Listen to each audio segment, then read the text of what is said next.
Bom dia! Boa tarde E boa noite!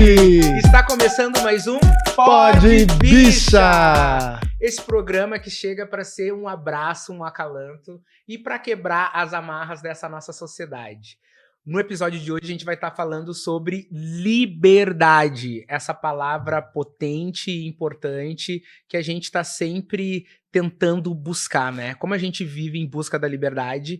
E para falar sobre essa palavra tão importante, a gente também tem um convidado muito especial. Mas antes de revelar esse convidado, eu quero que o Ivan, por favor, Ivan, te autodefine, qual a tua autodescrição para que os nossos espectadores possam também saber, né?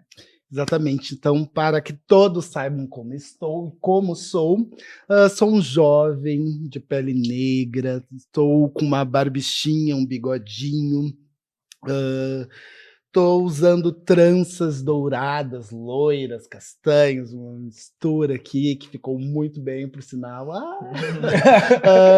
Estou com um coque desconstruído e um lenço, assim, fazendo uma linha Versace, porque eles não são fracos. Estou vestindo um blazer azul marinho com botões dourados, uma calça escura, uma bota de camurça, um colar que eu gosto muito, que tem bastante representatividade de cobre, assim, com uma pedra preta aqui no meio.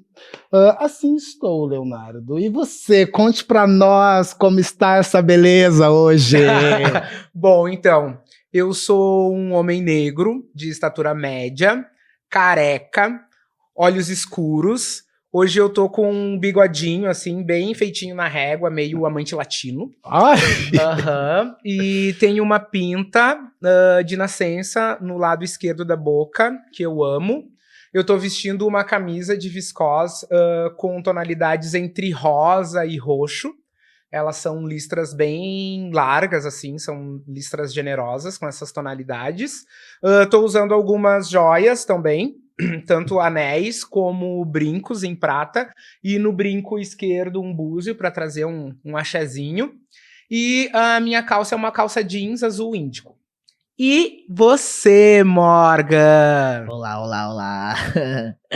Então, eu sou um homem negro trans, meu cabelo é um black power preto, tô com umas joias também em prata, tô com um moletom branco na parte de cima, tenho umas tatuagens no braço esquerdo, uma calça preta e, tenho o bigodinho também, um cavanhaquezinho e um bigodinho também na régua. Viu? Mas então, agora que vocês já estão sabendo quem é esse nosso super convidado, Ivan, por favor, apresenta quem é o Morgan. Quem é o Morgan? Morgan, assim, pelo pouco que sei, mentira, sei bastante de ti, porque tu é referência para muita gente, né? Morgan é um graduando em história, né? Um designer. Eu tive o privilégio de conhecê-lo, né? Na Diverse League dos Estados Unidos, do qual também faço parte.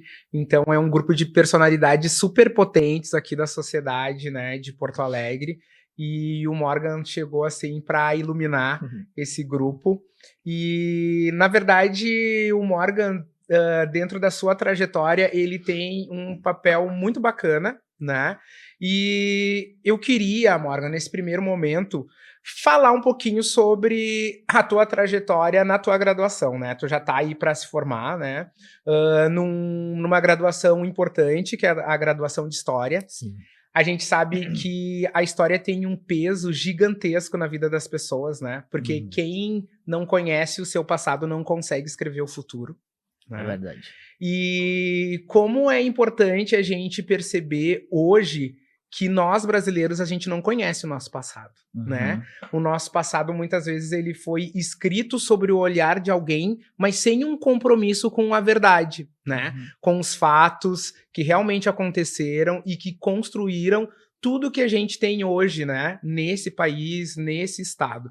Então, eu queria saber de ti, por que a história? Por que tu escolheu a história? Bom, para chegar no curso de História foi uma longa caminhada. Eu acabei passando em 2012 na Universidade Federal do Rio Grande do Sul, no vestibular, né? para design de produto, em 2012. Aí eu me matriculei, né, em 2012/2. Aí fiz um bom tempo, fiz 6 anos de design de produto, mas via que não era aquilo, assim, que meu coração tava, tipo, fomentando, assim, não me via como um designer ali somente, não me via, assim. E tu sabe que como é comum, assim, eu também compartilho disso, sabe? Dessa trajetória de graduação. Muitas vezes a gente não sabe realmente o que quer, né? A gente vai entender aquilo que realmente quer nesse período, né? Nesse processo. E eu saí lá de Novo Hamburgo. Eu nem sabia o que era a URGS. Eu passei a vida inteira estudando em colégio público. Ouvi dizer que tinha uma universidade de graça e que era pública. Eu falei, vou entrar. E o pessoal, é muito difícil. Fiquei 1 ano estudando sozinho, porque eu não tinha dinheiro pra cursinho, nada. Não tinha cursinho popular também.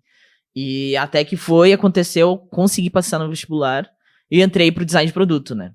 E depois eu fui tendo uma noção, né, dentro da universidade, sobre tudo, assim, política, corpo, gênero, tudo. E ampliou a minha noção também do que eu gostaria de ter como profissão, né? E daí foi aí que eu fui navegando, pesquisando, e parei no curso de História, que daí eu pedi transferência interna de 2016, 2017 engatei em História, e tô pra me formar esse ano. É isso aí, a história. Eu acho que comigo foi assim, com alguns colegas meus também da faculdade, principalmente para nós pretos, assim, quando a gente entra, né, nessa esfera, a gente entra para esse mundo acadêmico, assim, a gente idealiza uma coisa, né, e ali no meio do caminho a gente vai buscando.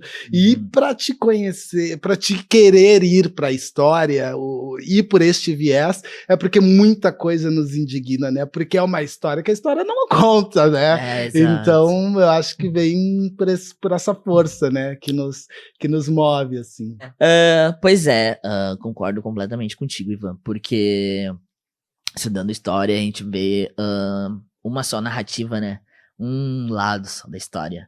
E Chimamanda já falava, né? O perigo da história única. Né? E eu tenho que parar de me mexer nessa cadeira, que eu tô só me mexendo. Não, mas fica à vontade. Pode mexer, tá em casa. Mas pra falar que, tipo, principalmente sobre a história da população preta, né, daqui do Brasil, né, a gente viveu várias tentativas de apagamento sobre a história da população Viveu negra, e vive, né? Exato. Eu acho que a gente vive, assim. Eu gosto muito da Sueli Carneiro, né? E todo o trabalho que ela tem executado enquanto intelectual e sobre trazer, assim, de uma forma muito forte a palavra epistemicídio, né? Que é esse papel que a sociedade tem em invisibilizar, né? Sim. O apagamento. É, um apagamento histórico muito forte. Exato. E trazendo aqui para o Rio Grande do Sul, a gente vive o genocídio negro, a gente vive essa necropolítica, né? A gente vive numa estrutura que é baseada na questão racial, né? Que trabalha o racismo, né? Nós temos... Hoje as pessoas brancas nem se veem como... não se colocam como raça, né? Eu sou uma pessoa. Tá, mas tu é uma pessoa...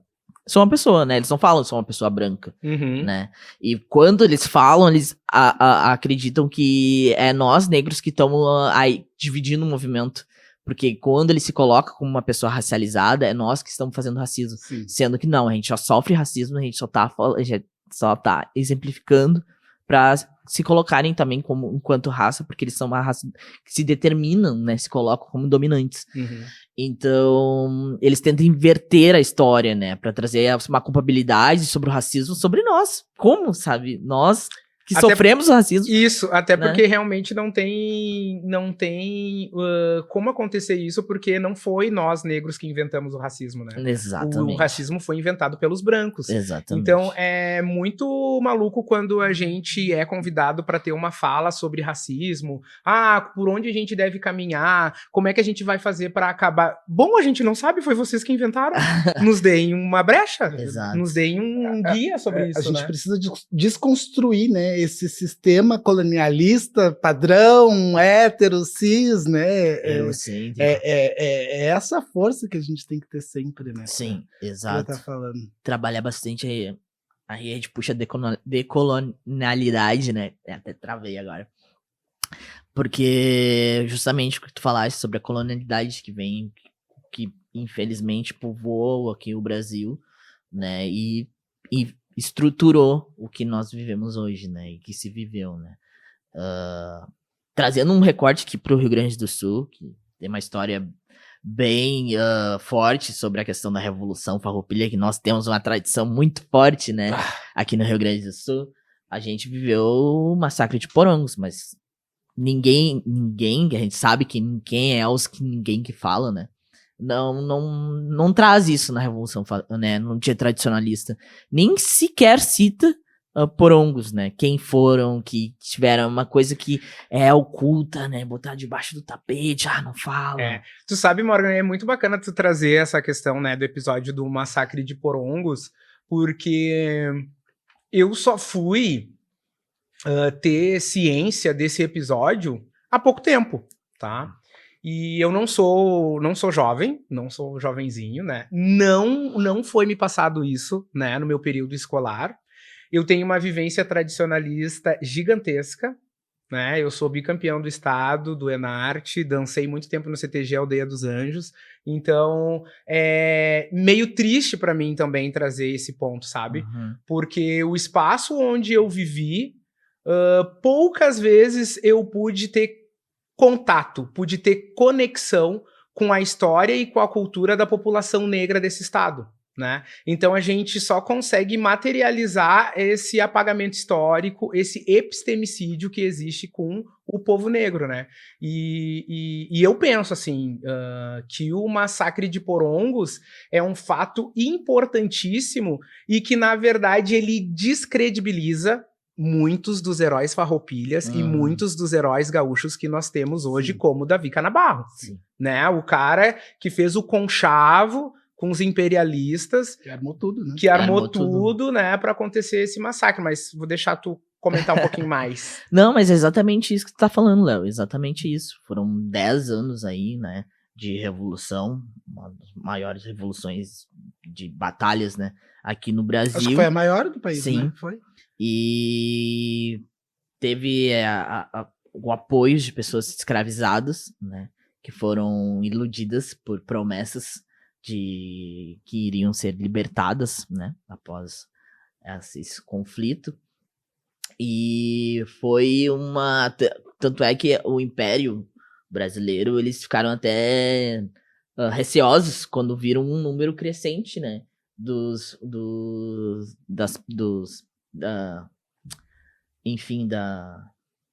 historiador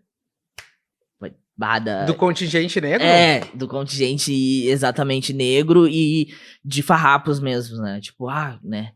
Tanto é que eles colocaram uma lei, né? Lei da deixa eu pegar minha colinha, lei da chibata. Lei da chibata.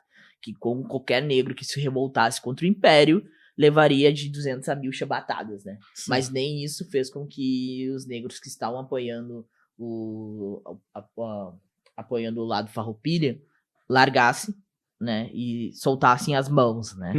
Mas foi aí que, depois do tempo da guerra, né, foi vendo os conflitos e que viram que iriam perder a guerra, né, e aconteceu essa traição, né, que foi justamente uma troca, né, uma troca ali, uma aliança, né, do general Canabarro, né, tirando ainda o armamento dos negros, falando que iriam trocar por novos, tava muito velho no dia, né, tava muito velho, vou trocar por armas novas, não sei o que, desarmou esses mais de 100 negros, né, deixaram eles certinho para o Império Brasileiro atacar, e isso foi um acordo que Canabarro fez com o Império, só que é colocado debaixo do tapete, né, é colocado camuflado, né, e logo depois disso, foi um ponto marcante, que foi, uns anos depois, foi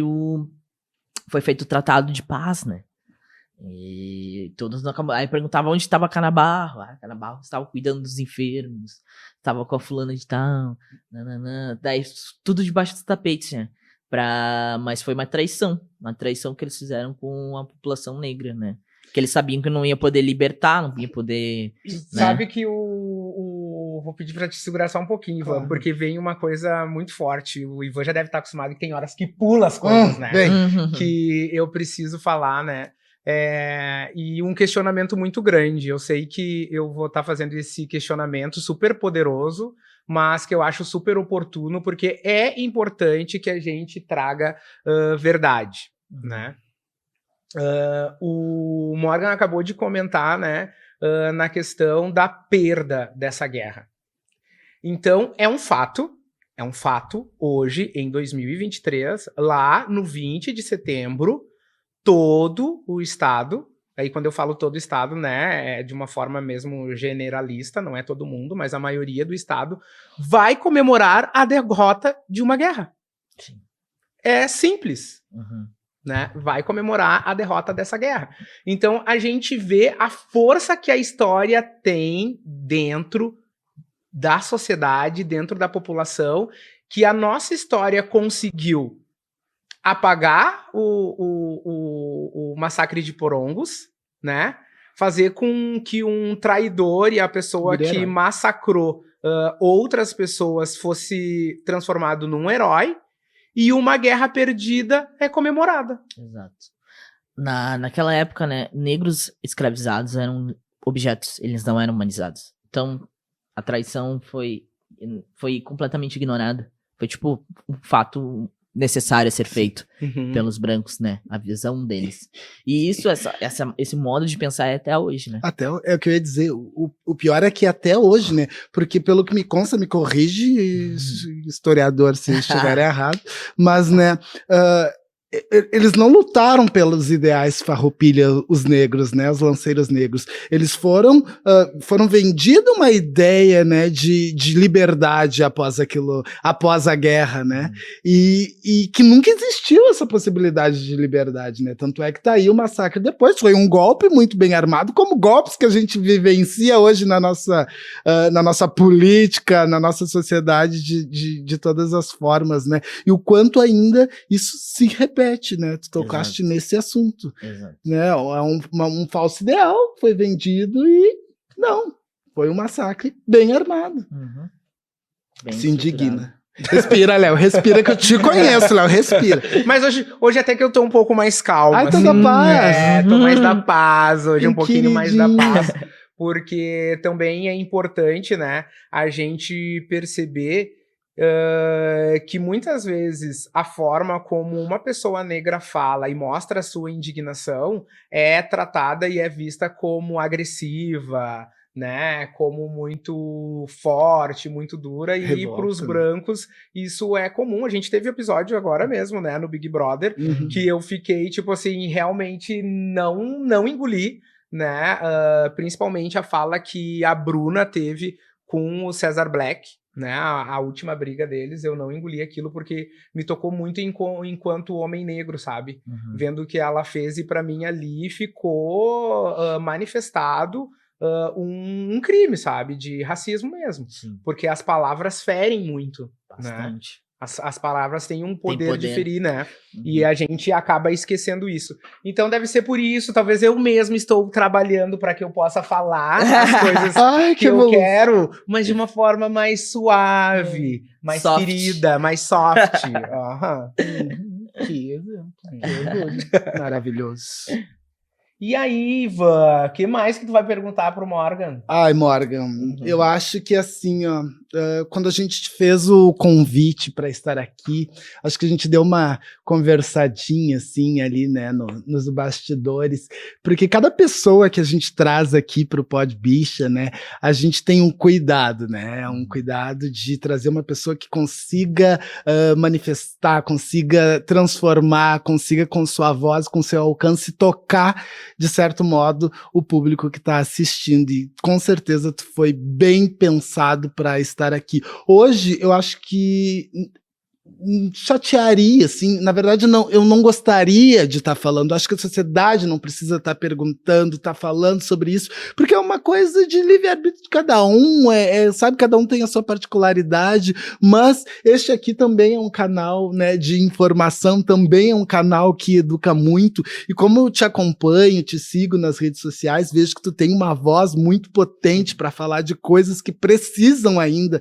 ser discutida. Vamos falar, como tu mesmo te apresentou, sobre a tua vida, sobre quem é realmente Morgan, né? Como tu disse, sou um homem trans. Eu queria que tu falasse para nós como foi essa tua descoberta, como é que é isso, como é que é tu militar, tu falar tão bem como tu fala nas redes sociais, como foi este processo para ti? Eu falo bastante porque eu sou geminiano, né? Daí já... a comunicação já a comunicação tá, já tá, exato. E que sempre com cervejinha já vai. Mas então, eu sempre me coloco como um homem negro trans, né? Sempre me coloco como, porque negro? Porque a primeira coisa que a sociedade vai me ver é como um ser negro. Sim. Eu vou, infelizmente, sofrer racismo aqui porque a estrutura da sociedade é racista. Ela se baseia nesse poder, né? E logo em seguida me coloco como uma pessoa trans, né? E então, eu tenho 29 anos, sou geminiano, e eu chego aqui, numa caminhada muito árdua, assim, sabe?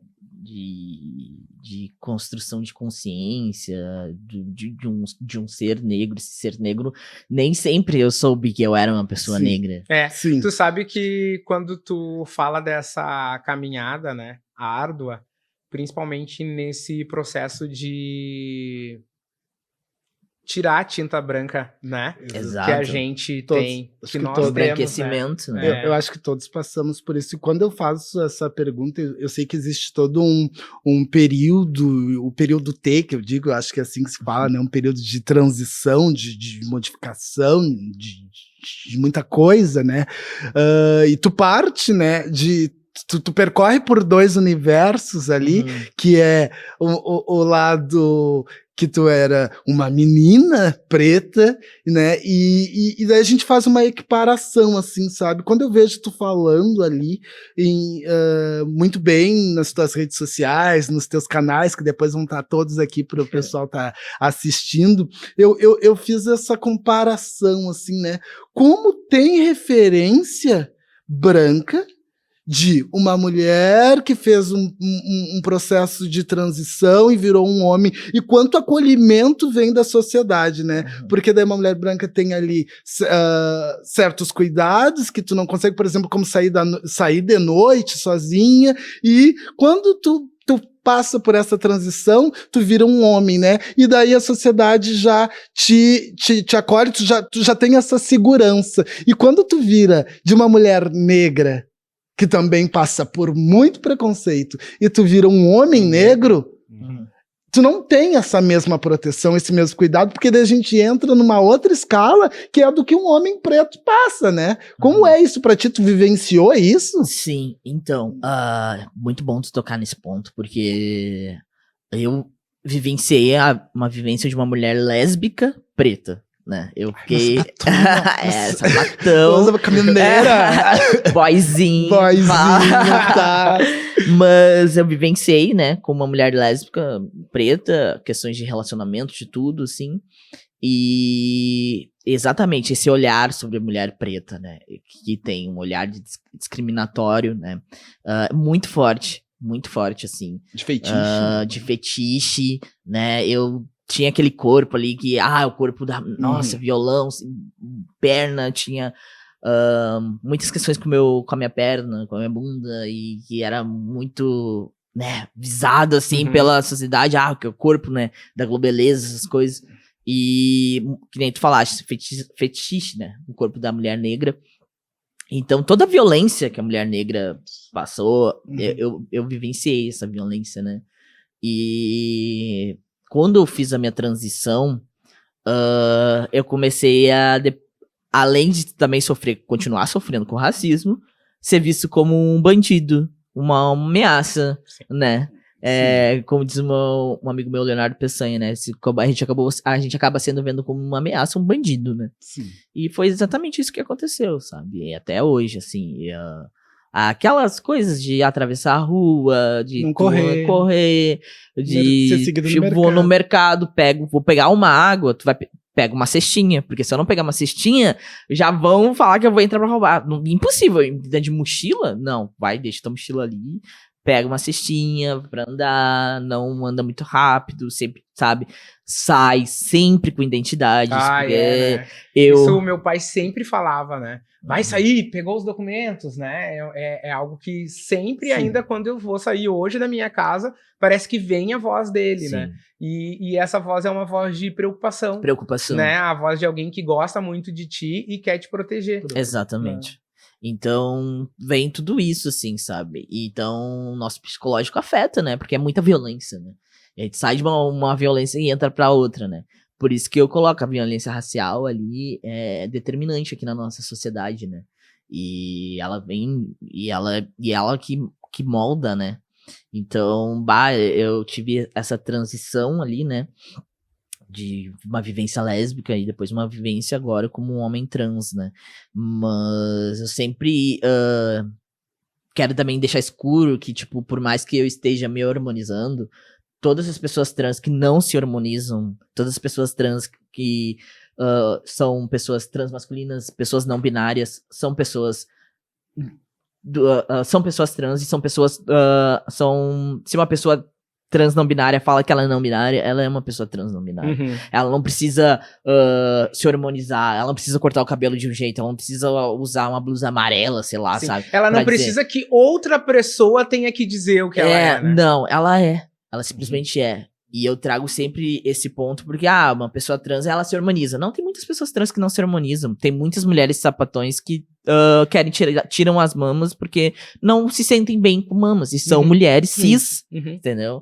Então, tipo, tem vários corpos. E se os corpos são de acordo com o que as pessoas dizem que são, sabe? É identitário, esse padrão ele não tem que ser excludente, né? Tem que ser identitário, cada um tem o seu, né? E eu sempre sua voz, exato. Eu sempre trago essa parte porque, tipo, tem um pouco de estudo sobre a questão dos corpos negros século XVIII, por aí, sabe?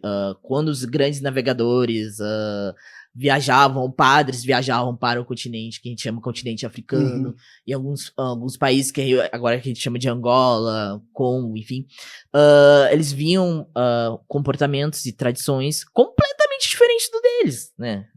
De conservador, e colocar assim, do deles, né?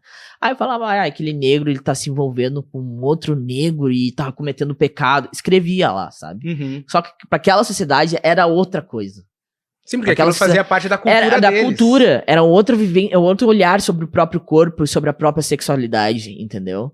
Então, essa história também não é contada, né? Que nem uma das primeiras mulheres travestis que tem aqui a Chikamani Congo, que veio do Congo, né? Elas veio do Congo e ela não se colocava como, não aceitava que colocassem ela como um homem, porque ela não era, sabe? E já isso no século passado, né? Então, também eu faço uma crítica para essa questão eurocêntrica que constrói a nossa sociedade, para também constrói nossos corpos, nosso gênero, o binarismo, né? É azul, rosa, isso e isso, e acabou. Né? Sendo que tem outros povos negros e indígenas que mostram que há outras formas de viver e de ter vivência do corpo, né? E como se foi vivido o corpo, né? Essa leitura, né? A gente precisa excluir todos esses padrões, é isso. Que Deus elimine todos vocês! Bum!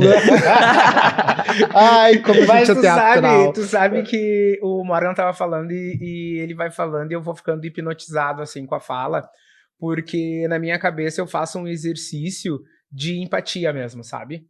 Né? De buscar e entender todos os obstáculos, né?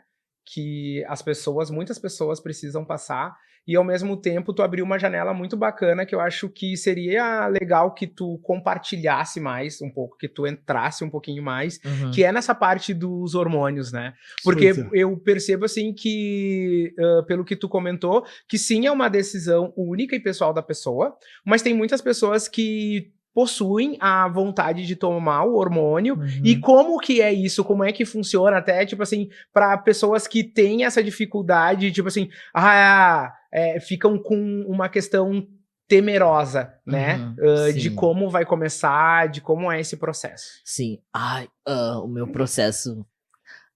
acho que é a primeira vez que eu tô falando, assim, sobre esse meu processo, sim, abertamente, da minha transição com Aí, viu, eu disse que a conversa era orgânica e que as coisas iam ir surgindo. Só milhares de pessoas que estão assistindo, fica tranquilo que só tá nós. Então, meu tratamento hormonal, eu fiquei um bom tempo, assim, bom tempo, né? Depois de ter me assumido como homem trans, eu não me hormonizava. Mas sentia vontade, uma necessidade de me hormonizar. Então vem todo um processo, assim, meu interno, pra começar a me hormonizar, né? Eu fui em busca, né, de médicos que faziam tratamento, conversando com uma rede de homens trans, que me acolheram muito bem, que é o HTA, que foi fundado pelo Eric Seger, e mais com o Paulo e com o Leonardo.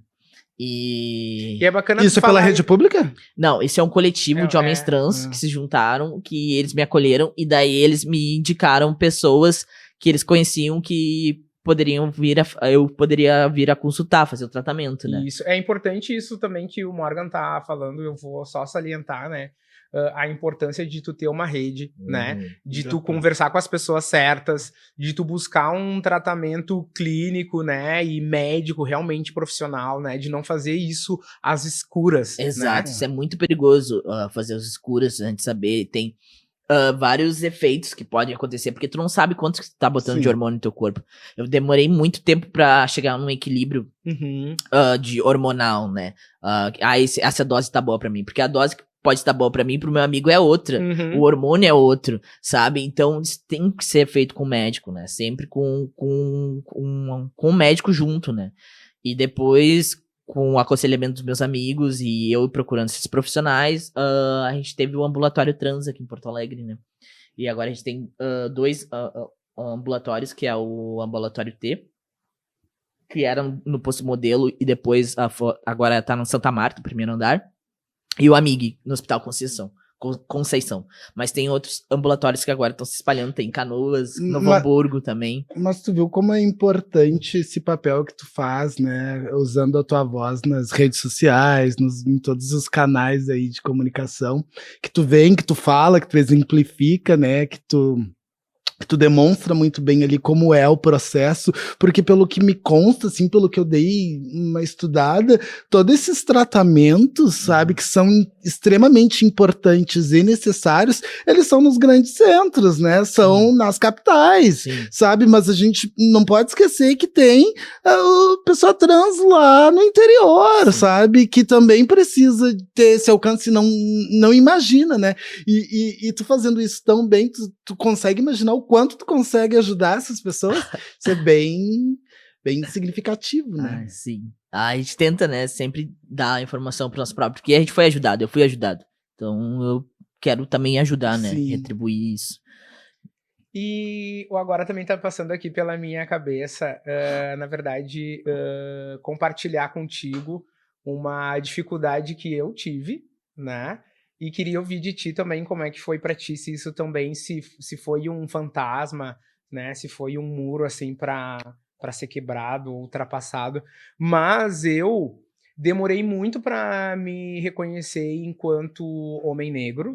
E mais ainda pra não me reconhecer. Mas mais ainda pra eu poder ter orgulho de dizer que sou gay, né? E isso faz pouco tempo. Eu fui falar pra minha família que eu era gay com 33 anos. Então, tipo assim, eu passei uma vida inteira sendo um Leonardo dentro da minha casa, fechava a porta, saía, era um outro Leonardo, né? Misteriosa, sempre foi misteriosa. Então, até que eu fui muito questionado, né? Sobre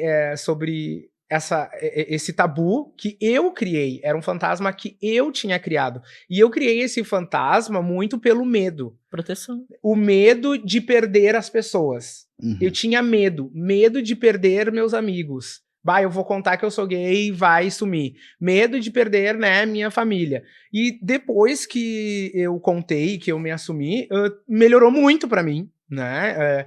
Como é gostoso tu ter a liberdade de ser quem tu é. Né? É libertador. Isso, é a liberdade, né?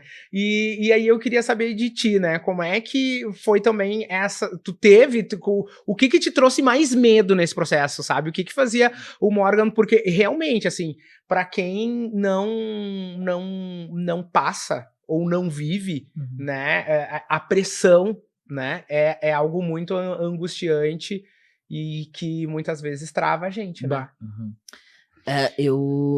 Eu não me aceitava no início, né? Eu vim de uma família religiosa, então entender isso foi bem complicado, assim. Eu entender que o meu corpo tava clamando pra se libertar, sabe? Entender isso foi bem complicado, assim.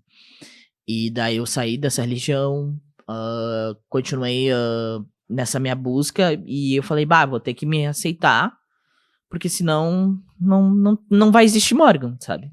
Então, eu fui trabalhando, me aceitando, com psicóloga também, conversando muito. E eu tive um auxílio de uma psicóloga que estudava pessoas transmasculinas, ela é doutora nisso e tudo mais. E foi me auxiliando a me aceitar, sabe? Não me induzindo as coisas, mas a me auxiliando a aceitar, a eu me aceitar. Foi um longo processo de eu, tipo, eu sou um homem trans, sabe? Eu sou um homem do jeito que eu sou, sabe? Sou um homem do jeito que eu sou, não preciso fazer isso, não preciso botar isso, é simplesmente isso, sabe? Então, e até da questão não só física, mas de todo o que é um ser homem, né, hoje. Essa masculinidade. Que é essa masculinidade, né? Então foi tipo, eu trabalhar isso muito, assim, comigo internamente, e é um trabalho até hoje, né? Porque a gente tem vários preconceitos, né? A gente é construído com preconceitos, né? E a gente vai desconstruindo eles, né? Ao longo, assim, a cada um ao longo para se melhorar como ser, né? E foi um trabalho que eu tive, assim, comigo para poder me aceitar. E eu ia te dizer, né, que é outro peso, né? É outra medida. Tu ser um homem trans negro e um homem trans branco. Porque na questão preta da coisa, nós três aqui, acho que somos exemplos e passamos por isso porque a forma de masculinidade que nos foi ensinada enquanto nossos pais, nossos avós, é uma maneira mais tóxica, é uma maneira mais rude, mais bruta da gente se entender como homem, né? Para ser homem tem que ser isso, tem que ser assim, né? Que às vezes no universo do homem trans branco é uma outra realidade, né? Tem um outro cuidado, um outro carinho, uma outra educação, uma outra condição, né? E para ti, neste processo, assim, porque, agora eu sou um negrão, gato, e a gente sabe tudo que carrega, né? Todo o estereótipo que carrega tu ser um homem preto, sabe? É o homem forte, é o homem que faz isso, viril. É o homem viril, é o homem viril, ele chega a dar um sorriso. Viril. Viril. Exatamente. E tu te irrita. Falou em verdade. E o nosso convidado tá com um copo vazio. Isso produção! Produção! Eu sempre quis dizer isso. Produção. Agora você tá com sede, não temos o que ver. Já vai chegar aí uma coisinha pra te molhar a palavra, tá? Tranquilo. Mas... E pra ti, como foi esse processo? Porque, agora tu te olha no espelho e fisicamente tu é um homem cis ali, padrão. Eu sou lido como um homem cis, né? E essa leitura pela sociedade é uma leitura, né, que eu sou lido como uma pessoa cis. Já é uma transfobia, porque eu não sou uma pessoa cis, né?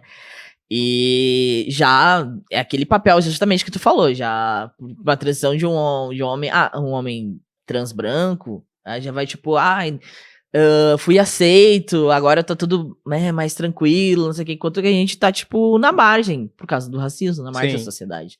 Então, foi bem complicado, assim, e é complicado a minha vivência como homem negro, todas as questões de masculinidade, de, tipo, ser forte, ser viril, ser isso, ser aquilo, não chorar, O sabe? não chorar, né? E também, Sabe que eu venho de exato. uma família de homens que choram? Ai, coisa boa. Isso nunca tive na minha casa, até o meu pai e o meu irmão. É exceção, Tô né? abrindo aqui também, É uma coisas exceção. que a gente não sabe o Só que entre falar. nós. Mas eles são muito emotivos, muito emotivos. Então, eu cresci com um pai que chorava, que se emocionava. Até eu não sou tão assim, eu sou mais parecido com a minha mãe é mais... E eu sou mais difícil, assim, de largar a lágrima. Mas eu venho de uma família de homens bem sensíveis. Coisa bem boa. sensíveis. Coisa boa. É. É uma das minhas maiores dificuldades, assim, expressar chorando, assim. E vem tudo da construção também da estrutura racista, né? Que faz com que o homem negro tem que ser isso, isso e isso, né? Tu tava falando também, né? E o Ivan também me fez aqui ver uma outra janela e eu queria saber se tu consegue contribuir com a gente, né? Que é na questão desse número, né? De população trans negra.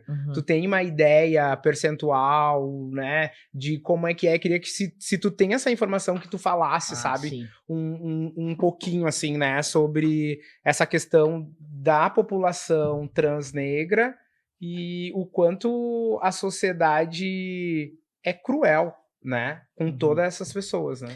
O Brasil, acho que, se eu não me engano, é um país que é o segundo mais que possui pessoas pretas no mundo, né? Sim. E dentro dessa população, mais de 50% da população daqui do Brasil é preta, né? E na questão da violência nas margens, quem tá nas margens da violência ali são mulheres trans pretas, né? E os homens trans pretos são invisibilizados também, e também sofrem com a violência, né? Eu tenho um dado que eu trouxe que, pela 14ª vez, o Brasil é o líder de assassinatos de pessoas trans no mundo. Pela 14ª vez, a gente tem esse ano, infelizmente, esse recorde, né? Tem o dossiê do ANTRA, que é lançado todo ano, né? Que o ANTRA é a Associação Nacional de Travestis e Transsexuais, que eu puxei um pequeno parágrafozinho, assim, que eu vou ler rapidamente. Claro, mas à vontade, porque é importante. Exato, que vai trazer justamente alguns dados. Em 2022, dentre os casos analisados em nossa pesquisa, nos quais foi possível identificar a identidade racial da vítima, aliado ao processo de heteroidentificação em buscas pela internet após a morte para fins de pesquisa, lembrando que o ANTRA não é financiado, não é um IBGE, é uma pesquisa que a própria instituição faz, porque o IBGE nem nos considera quanto sociedade, as pessoas trans. Então quem faz isso é uma ONG que puxa esses dados, né? Só para trazer essa realidade também pro pessoal. Continuando a leitura, pelo menos 76% eram travestis, mulheres trans, negras, pretas, pardas, de acordo com o Estatuto da Igualdade Racial, explicitando ainda mais os fatores de desigualdade racial nos dados de assassinatos contra pessoas trans.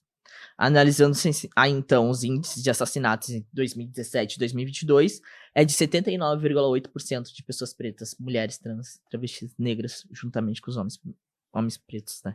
Que na sua maioria se leva ao suicídio, né?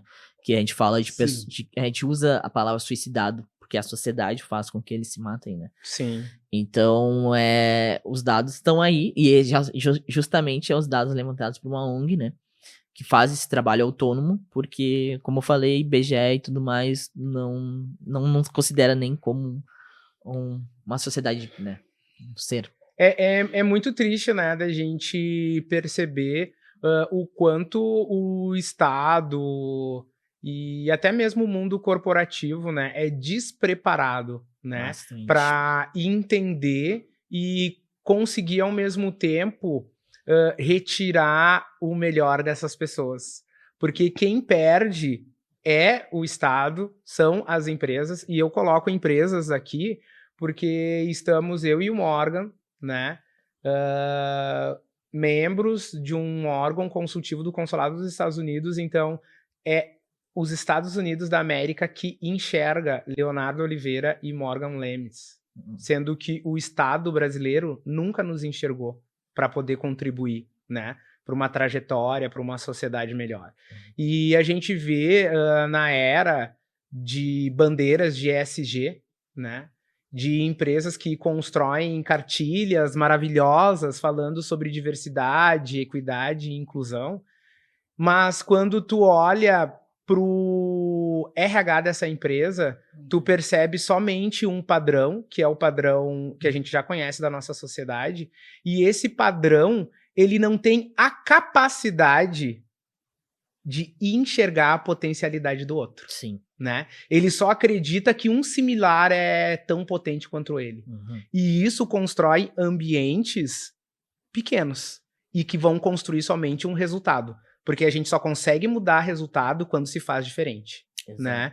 Então, tipo assim, eu acredito que nós todos que estamos aqui nessa mesa, a gente tá cansado de ver muito discurso e pouca prática. Pouca ação. Né? E eu queria que tu falasse um pouquinho também de como é que tu percebe o mercado profissional, como é que é pra ti te colocar nesse mercado, que é um mercado muito violento, muito violento. Eu queria também trazer dados rapidinho sobre a questão histórica, que após os negros serem libertos, né, foi o último país a ter a Lei Áurea, foi o Brasil, né.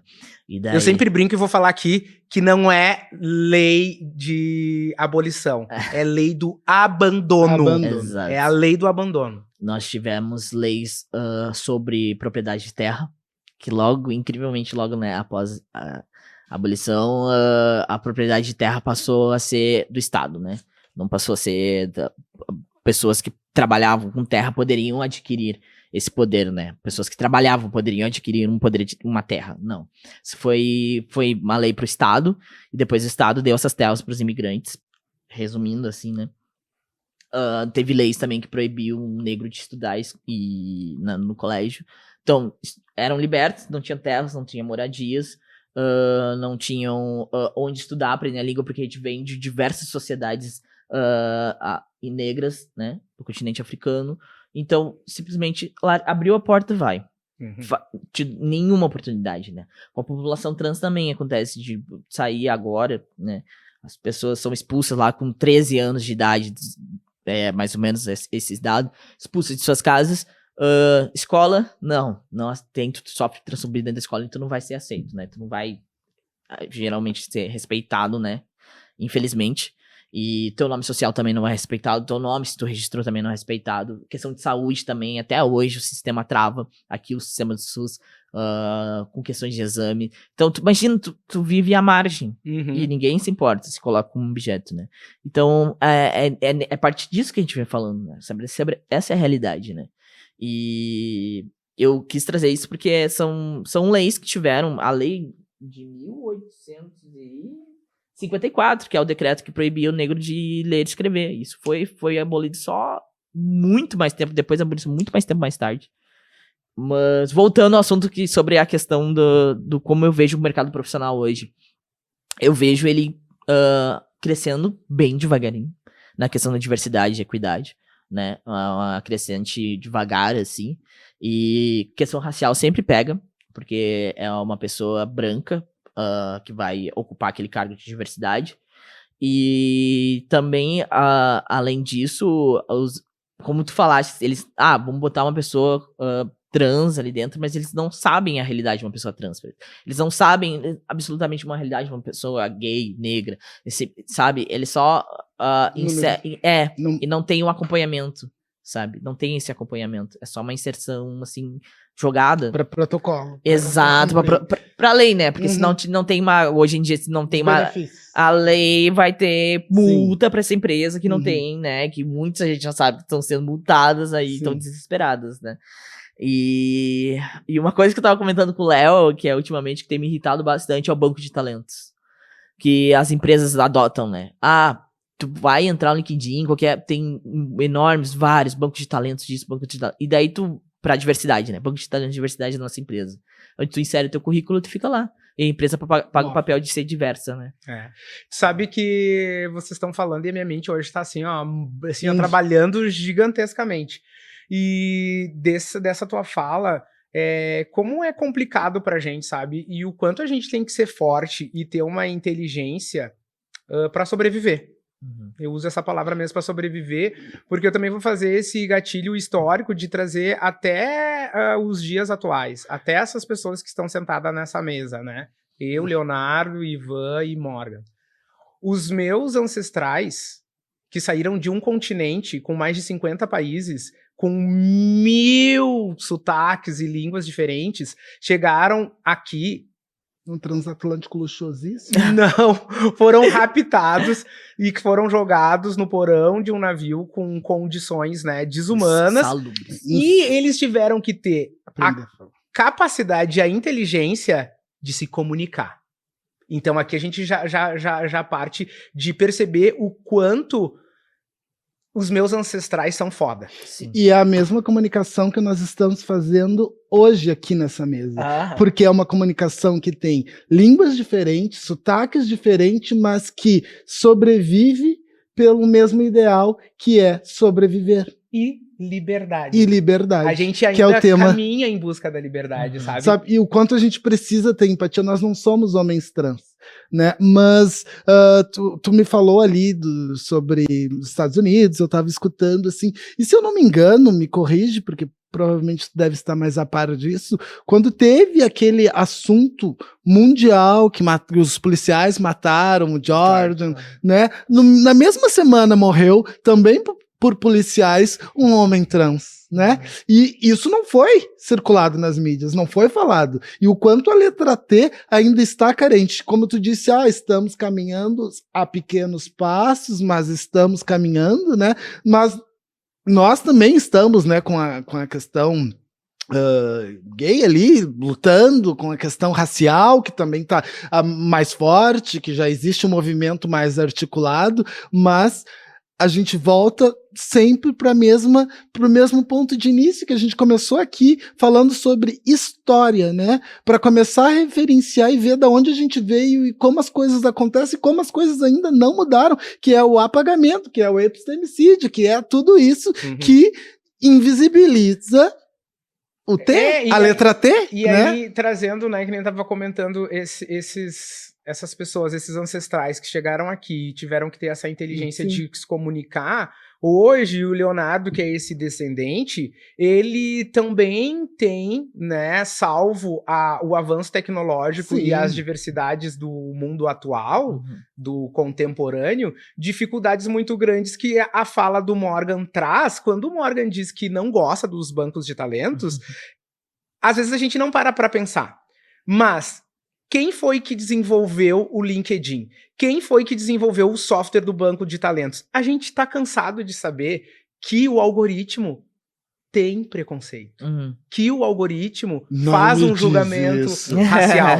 Então, tipo, isso só mostra o quanto a nossa sociedade precisa abrir a mente. Precisa realmente ter a vontade, porque muitas vezes falta vontade de pesquisar, sabe? De pesquisar e entender as coisas, porque o Leonardo não nasceu sabendo, o Morgan não nasceu sabendo, o Ivan não nasceu sabendo, e a gente tá aqui comunicando, né? Então, é importante que mais pessoas também tenham essa proatividade de entender, né, a diversidade e o quanto ela é rica. E aqui no Brasil a gente tem um movimento muito forte, né, que teve várias crescentes, né, teve a lei agora sobre questão de gênero, né, que foi uma vitória também pra gente poder retificar nos documentos, né, a lei sobre a questão do próprio nome também pra gente poder retificar. Eu ia te perguntar, como é que tu escolheu o Morgan e por que Morgan? Então, eu escolhi o Morgan devido a... ele vai sair, vai lá, continua. Devido à facilidade, assim, que eu acreditei da minha família poder me chamar, assim, sabe? Mas só dificultou. Só dificultou, assim. Mas foi um nome que eu fiz uma lista de nomes. Uma lista. Vários nomes, assim, dei pros meus amigos. E aí, qual que tu gosta mais? Qual que tu vai? Daí foram vários selecionando, assim. Tu quer esse nome? Não, esse nome não. Esse nome não. vai indo, dei pro meu irmão uma lista e foi indo, foi eliminatória, assim. Daí eu cheguei em 3 nomes, e que foi Noah, Conrado e Morgan. Bem diferente, assim, né? E daí ficou o Morgan. Aí ficou tipo, Noah não, Conrado também não, e aí ficou o Morgan. Aí ficou. Foi essa escolha, assim. Porque cada vez, pra mim, o nome Morgan me marca muito o ator, né? Sim. Então, Mas não tem. Acho Galera, que todo mundo sempre. fala, né? Do ator, né? Sim, o Uber, sempre que eu pego o Uber, é direto, assim, né? Morgan Freeman, todos, mesma piada. Melhor Morgan que Freeman. eu, porque o Ivan, o terrível. Eu não sei do Ivan, o terrível. Porque tu é novo, né? Tu é jovem, tu nunca sabe nada de uma coisa. Ele é jovenzinho. Mas eu também não sei. Eu sei que me referencia sempre Ivan, o terrível. Mas a gente trouxe, assim, né, muito das nossas trajetórias, muitas dessas amarras, mas é importante também a gente saber de ti, Morgan. O que tu gosta de fazer, o que te faz feliz, né? Porque a vida da gente não é só dor, tudo é um equilíbrio e a gente precisa estar equilibrado, senão a gente cai. O que come, o que satisfaz, o que vive, é isso, não é? É sobre isso. É sempre eu que fico com as coisas. Não, fala pra nós agora, assim, quem é Morgan, sabe? O que gosta, o que curte, que música, que toca, na tua playlist, o que tu come. O que tu tá escutando? Cervejinha. Mas o que tu tá escutando agora? Qual é a música que te faz balançar na tua casa? Sobre música, assim, eu tenho escutado bastante samba e pagode. Bastante, assim. Mas quem? Eu quero nomes. Eu quero nomes. Eu tenho escutado o Zeca, né? O Zeca. Zeca Pagodinho. Renato... Salve a Grande Rio e o Zeca Pagodinho. Renato da Rocinha. Eu também. Agora que me fugiu, que eu escuto sempre o Sereno, o Grupo Sereno. Tem uma playlist ali com o Sereno. Ivone Lara, Dona Ivone Lara também. Puxando agora as músicas, assim, que eu tô escutando. Gente, é a mesma playlist que a minha. Só tem umas sofrências ali no meio, assim, mas eu gosto. Eu tenho escutado isso, assim, ultimamente. Até o... Do Telegrama, me manda um telegrama. Uma carta de amor. Eu vou até lá. Não é o vou. É o... Krigor. Não, é esse filme. Não, é esse telegrama que a gente cantou tão bem. É esse telegrama. É o Krigor. É o Krigor, Exalta Samba lá do... Antigo. Então era esse mesmo. Ele tem 29 anos. É o Exalta. Nos tempos do Krigor, não tinha nem ainda o Thiaguinho. Exato. Tem escutado muito pagode. Influência da minha namorada, né? O coração está quentinho! Aí tu viu? Como é que eu vou dizer assim? A tranquilidade de quem fala a influência da minha namorada. E o amor! Sambista? Ela ama um pagode, samba. Ontem tava contando pro Ivan, a gente fez aniversário, 1 ano e 5 meses já, a gente mora juntos. E muito apaixonado. Dá pra ver. Manda beijo, vai lá. Tá vendo ali? O olho brilha! Saindo. O olho brilha, Brasil. Ai, mozão, tá com tudo, hein? Balançou as estruturas. E como é bom, porque o amor muda, né? Muda até aqui o aspecto da mesa. Né? Muda, olha como a gente fica. O quê? Fica falando meu amor. Tô brincando. Olha ali. O amor muda mesmo, o amor muda tudo. É que o Ivan também, ele é uma pessoa muito passional. Totalmente. O amor bagunça a cabeça dele. Mas também organiza. É verdade, organiza. Às vezes é preciso dar uma ajeitada nas melancias. Direcionada. Mas tu sempre foi um cara aberto pro amor, a tua portinha do amor tava sempre aberta, ou não? Ele é um cara difícil. Olha assim, eu acredito que eu não Eu não sei, assim. Se eu sou uma Ó, o pessoa charme. difícil. Eu não sei. Se eu conversar com a pessoa e se, né, tem o interesse da pessoa também e eu me interesso por ela, super facinho, rola. então é vai facinho. rolar. Vai rolar, assim. Mas Ó, o Ivan tá... eu acredito que, tipo, me apaixonar e amar mesmo é mais difícil. Bem mais difícil.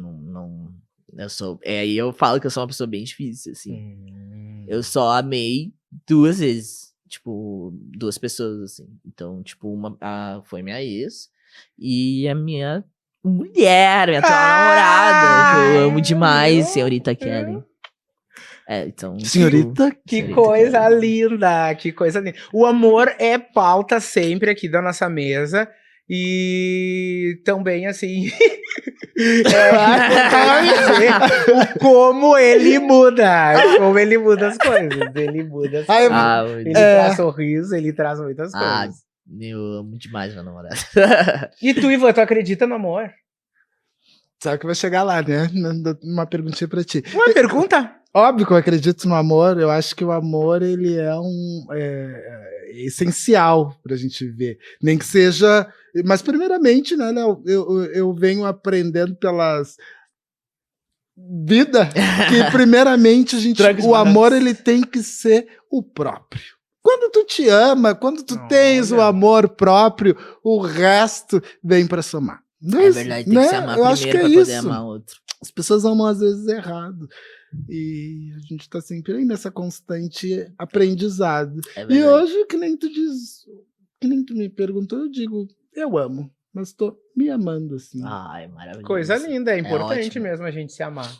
Em primeiro lugar, a gente tem que se amar pra poder amar alguém. Tudo é fase, né? E cada fase ensina uma coisa. E tu, Leonardo? O quê? Amor, pergunta. Amor! O amor, eu não acredito no amor. Ai, que frio! Eu sou bem direto, não acredito no amor. Acho que hoje a nossa sociedade é super complexa na questão do amar, até porque, para mim, o amor, ele é um sentimento muito frágil e que precisa de vários outros para que ele possa sobreviver. E hoje na nossa sociedade é tão difícil tu encontrar alguém que esteja disposta a compartilhar não só das coisas boas que tu tem, mas também das coisas ruins. Feridas. Porque eu acho que amar é isso, acho que amar é tu gostar também daquilo que não é tão bom no teu parceiro, no teu companheiro, né? E eu vejo que hoje a nossa sociedade é muito tipo assim, conheci a pessoa, que coisa linda, tá, vamos lá, daí vai lá, fode, transa, tá tudo lindo, daí um pouquinho a pessoa vai na tua casa e deixou cair a taça. Não gosto que deixa cair quebrar a taça, deu, já acabou. Porque quebrou a taça, não gostou. Eu não gosto que use tênis Nike, deu, acabou. Então acho que hoje as coisas estão super líquidas, né? A gente tem esse conceito de amor líquido, de sociedade líquida, e eu acredito nisso, e sou mais um adepto do eu me amo, e hoje... Não que eu me baixe, assim, mas, sendo bem sincero, hoje eu tenho medo de amar, porque quando tu ama, tu precisa desbloquear e abrir espaço para coisas que tu não divide com ninguém.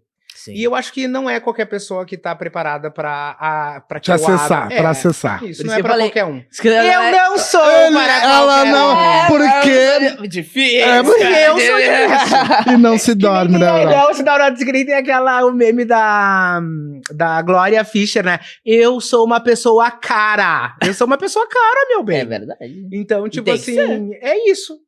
Infelizmente é isso. Não sei se infelizmente ou felizmente, mas é como eu penso, não acredito no amor. Alguém venha para fazer eu mudar, pode mudar. Alguém. É isso que eu acredito. Não, mas tu acredita no amor, como tu mesmo disse. O teu amor próprio, é tu não abdicar de nada por causa de outro, de terceiro. Mas nunca!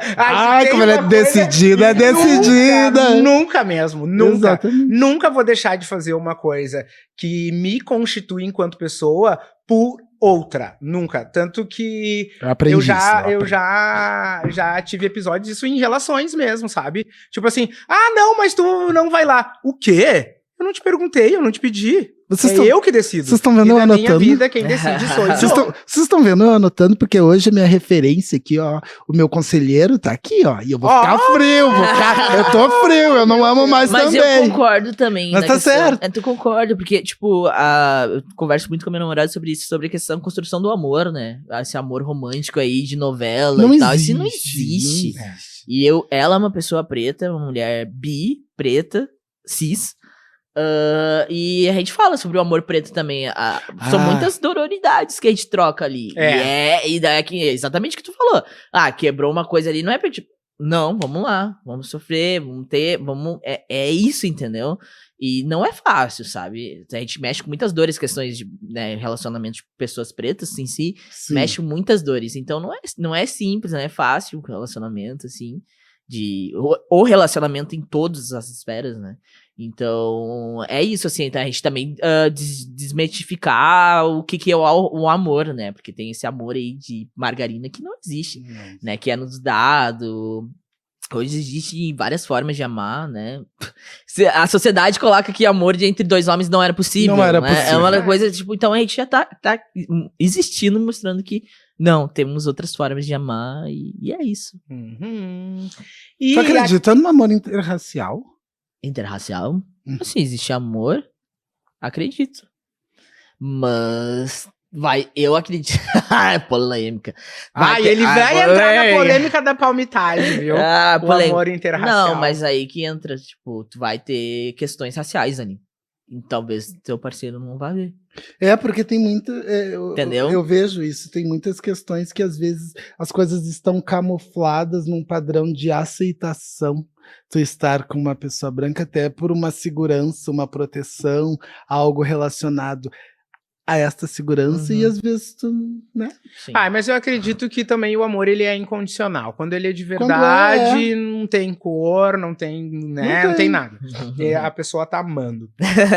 E mudando de saco pra mala, chega de falar sobre amor, porque amor precisa de um episódio exclusivo pra falar sobre ele e as dores, né? Verdade. Porque todo sambista sabe que pra curar um amor, somente um novo amor, né?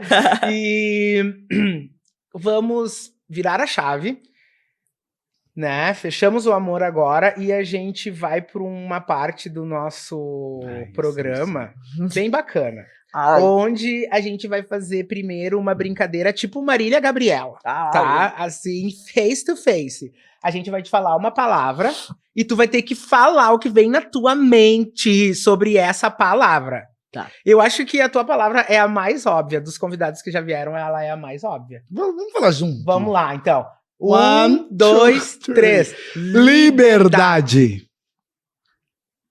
Liberdade.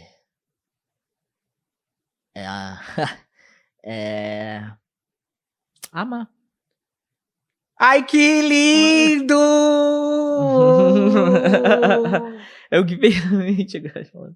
Eu achei Amar. lindo, porque é isso, né? Muitas vezes essa sociedade que a gente vive tenta nos tirar a nossa liberdade de amar, a nossa liberdade de escolha, né? E não é um amor de relacionamento, é um amor de amizade, de família, de tudo, sabe? É o amor. É a gente se amar, é esse amor, sabe? Não é amor.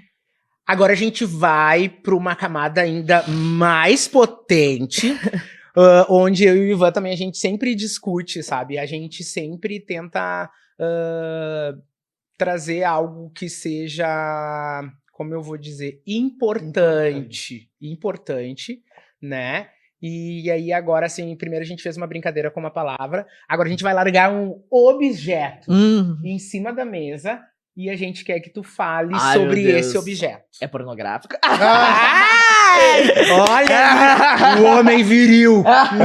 Ele levou pra... Mas assim, ó, tudo vai da mente da pessoa. Pode ser. Tá. Eu tenho que fechar os olhos. Fecha os olhos. Tá. Isso aqui é um jogo, é um quadro. Posso abrir? Pode. Eu tenho que falar algo sobre isso. O que representa isso pra ti? Me representou liberdade. Liberdade mesmo. Pode parecer meio, o quadro de liberdade, mas liberdade. Eu tinha um problema muito grande com o meu cabelo, assim, de aceitar, sabe, meu cabelo crespo. E eu lembro que eu queria me assumir como mulher lésbica, como tudo, e eu cortei meu cabelo. Foi a primeira revolução que eu fiz, assim. Foi cortar meu cabelo. Cortei estilo Rihanna. Sabe? Eu tinha um cabelão até aqui, assim, grandão, crespo. Cortei tudo, estilo aquela franjona da Rihanna, alisei, fiz Rihanna, assim. Me deu, tipo, nossa, foi a primeira porta, assim, a abertura, assim, da minha liberdade nascendo. Assim. Aí depois foi ladeira abaixo, né? Começou pelos cabelos. Começou pelos meus cabelos. Foi a primeira, muito louco, a minha primeira, tipo, um órgão, minha identidade, porque eu me sentia uma pessoa, não me sentia eu, sabe? Eu tava ali vestindo a roupa e tal, mas não era eu. Então, quando eu cortei o cabelo, eu parecia que, nossa, sou eu agora. Isso minha personalidade foi pra fora, sabe? Então, é a primeira lembrança que me vem agora. O cabelo travava um pouco.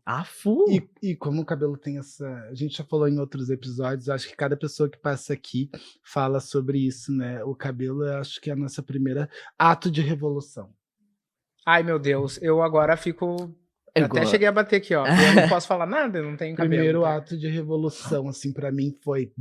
Quando eu sempre trabalhei, tive 11 anos no mundo aí empresarial, corporativo, trabalhando na área administrativa, e eu sempre tive que ter o cabelo batidinho, isso, aquilo, pra entrar dentro... E vem ai, cabelo de tia véia batidinho. Tá, como é que é? Disfarçado. E a liberdade realmente é a palavra-chave.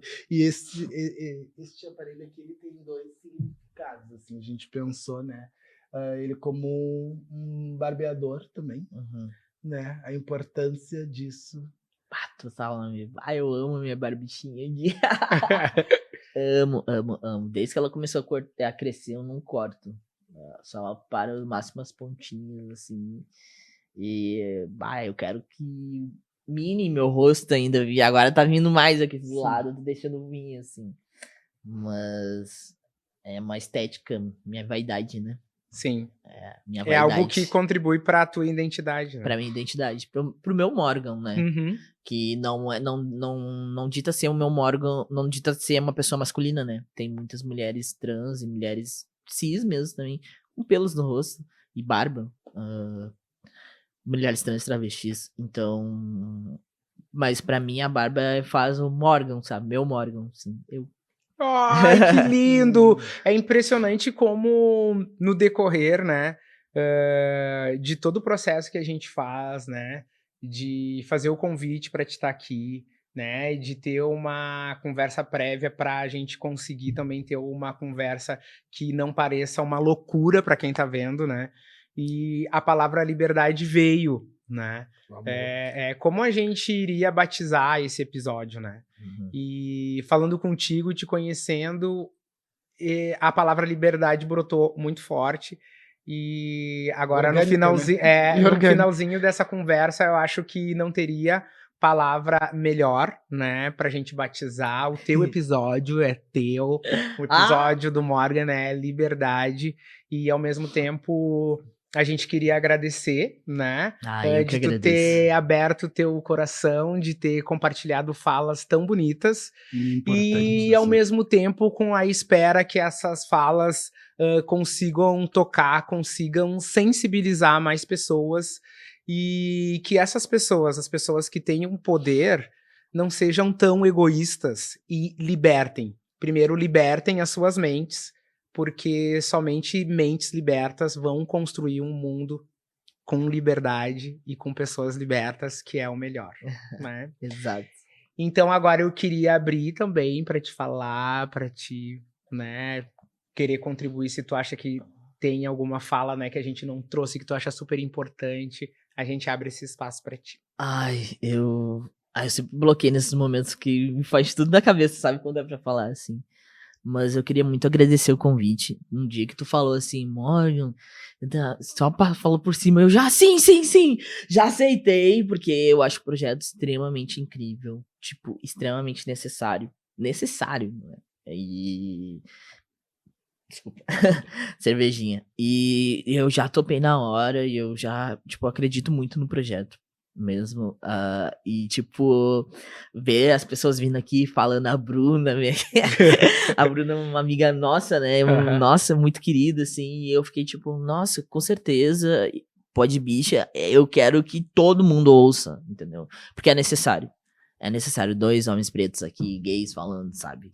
E botando a boca e pro mundo. E pretos no sul, né? Isso, Pretos do Sul. Pretos do Sul. Então, eu primeiramente queria muito agradecer o convite. Mesmo de coração. Eu tô muito feliz de estar aqui hoje. Eu tava ansioso, nervoso, fazendo as coisas com a minha colinha, mas nem precisei muito da minha colinha aqui. E queria dar um abracinho já em vocês. Toca aqui, rolando! E é isso, eu queria muito agradecer mesmo vocês pelo convite, por estar aqui podendo falar um pouquinho sobre a minha história, um pouquinho sobre história também. É isso aí, então, pessoal. A gente fecha esse episódio super lindo que foi sobre liberdade e também deixa, né, aquele lembretinho que não pode faltar. Por favor, curtam o Pod Bicha, né, no YouTube da Cubo Play. Sigam, compartilhem, comentem. É importante que vocês façam isso. Eu vou abrir aqui também para que, se vocês quiserem me seguir, o meu perfil pessoal é Leonardo Dias. Pereira Ivan. Morgan Lemes. Então, por favor, compartilhem, curtam nós e o Pod Bicha nas redes sociais, tá bom? Beijos! Beijos!